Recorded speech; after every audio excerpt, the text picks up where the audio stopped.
بسم اللہ الرحمن الرحیم۔ السلام علیکم ورحمۃ اللہ وبرکاتہ۔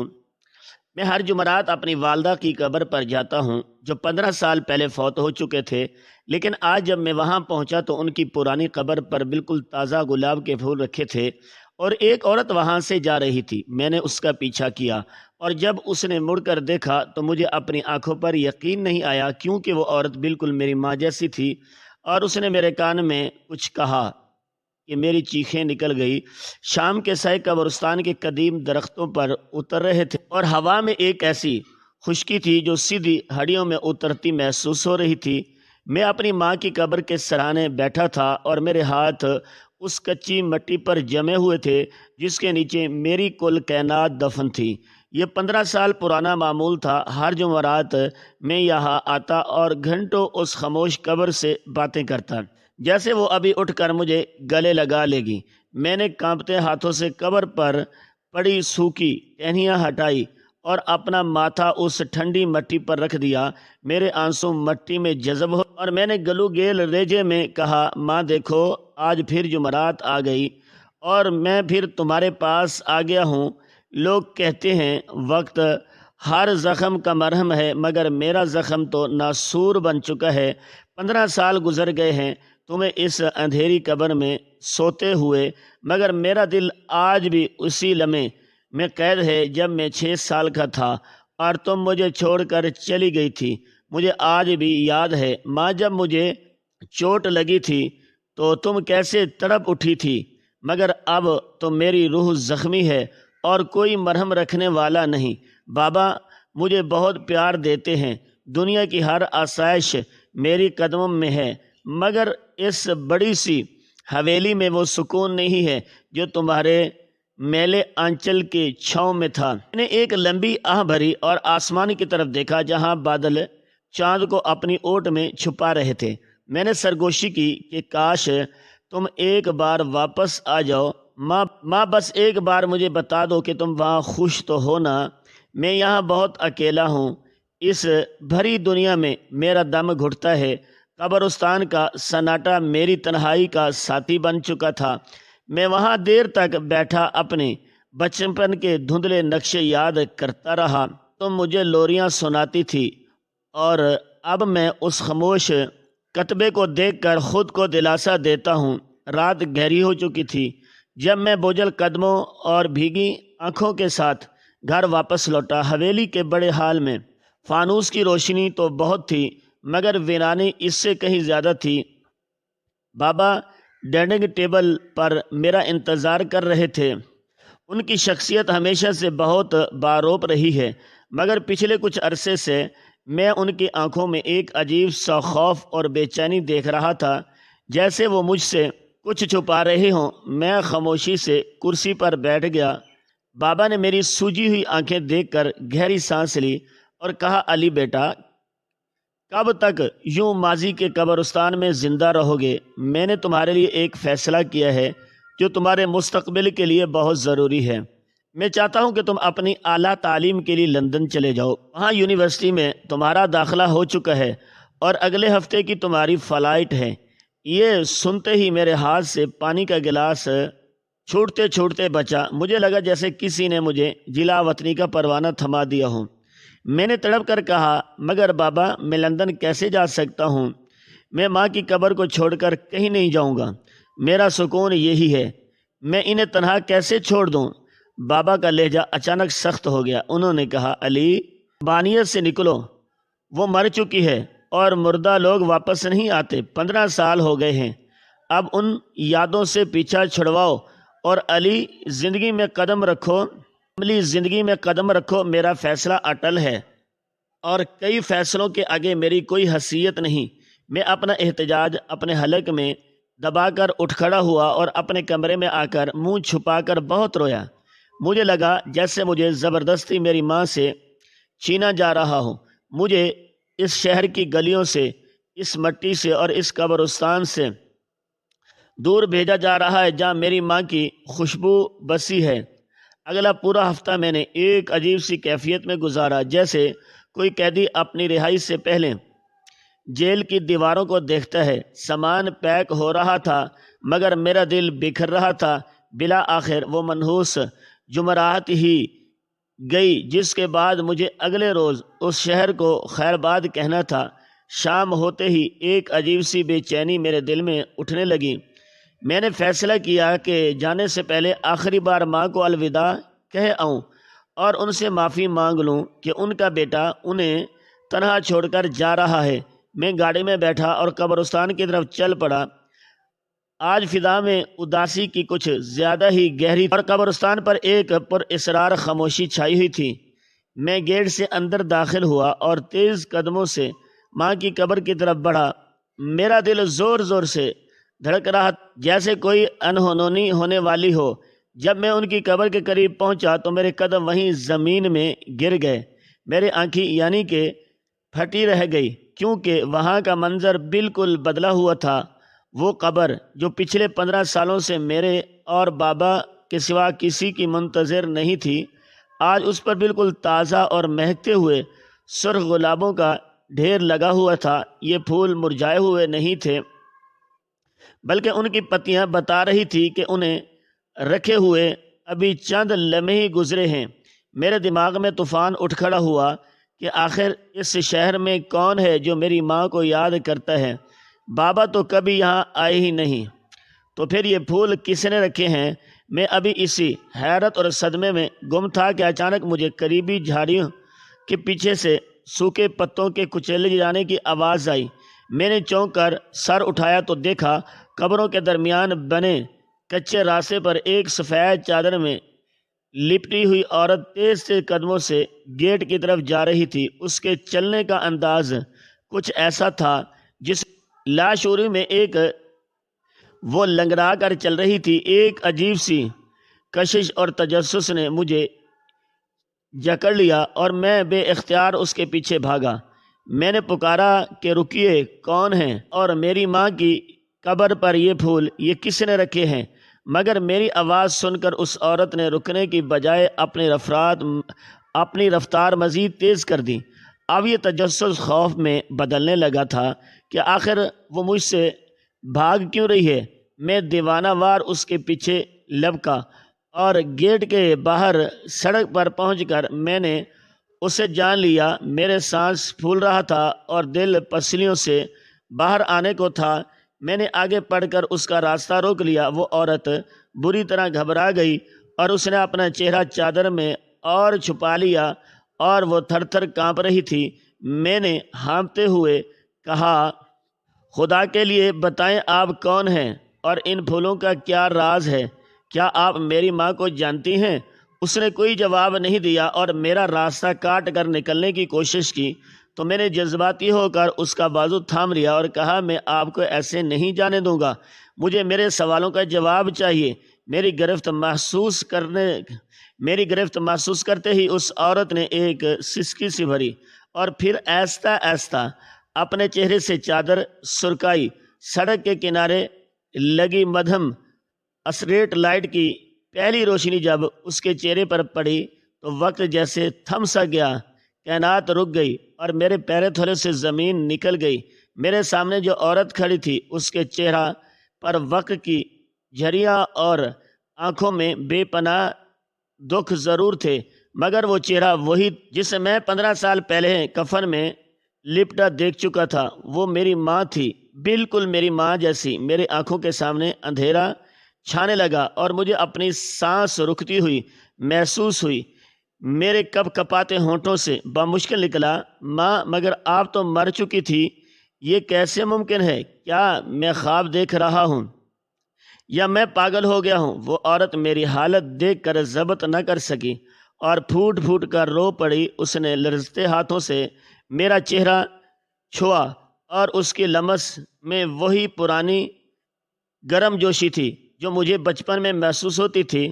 وہ میرے قریب آئی اور اس نے میرے کان میں ایک ایسی سرگوشی کی جس نے میری روح کے پرخچے اڑا دیے۔ اس نے روتے ہوئے کہا، میرے بچے، جس قبر پر تم 15 سالوں سے فاتحہ پڑھ رہے ہو وہ تمہاری ماں نہیں بلکہ میری قاتل دفن ہے۔